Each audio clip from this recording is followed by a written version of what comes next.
2025 সালের মে মাসে ভারত পাকিস্তান একটা 4 দিনের যুদ্ধে জড়াইছিল।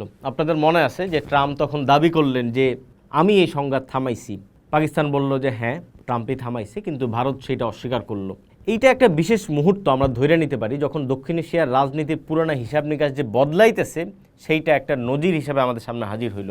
পাকিস্তানের আমেরিকা প্রায় ভুলতেই নিছিল আমরা বলতে পারি। সেই পাকিস্তান এখন ট্রাম্পের নতুন বিশ্বস্ত বন্ধু। পাকিস্তানের সেনাপ্রধান হোয়াইট হাউসের লাঞ্চে যান, বা গত এপ্রিলে তো আমরা দেখলামই যে ইসলামাবাদে আমেরিকা আর ইরান সরাসরি বসলো এবং সেখানে পাকিস্তান মধ্যস্থতা করলো। অন্যদিকে ভারত আর আমেরিকার সম্পর্কে নানা ধরনের শীতলতা ইত্যাদি তৈরি হইতেছে, এইটাও আমরা দেখতেছি। ভারতীয় পণ্যে 50% শুল্ক আরোপ করলো ট্রাম্পের প্রশাসন, যেইটা প্রায় আমরা বলতে পারি যে একটা আমাদের জন্য একটু অবাক করেই ছিল।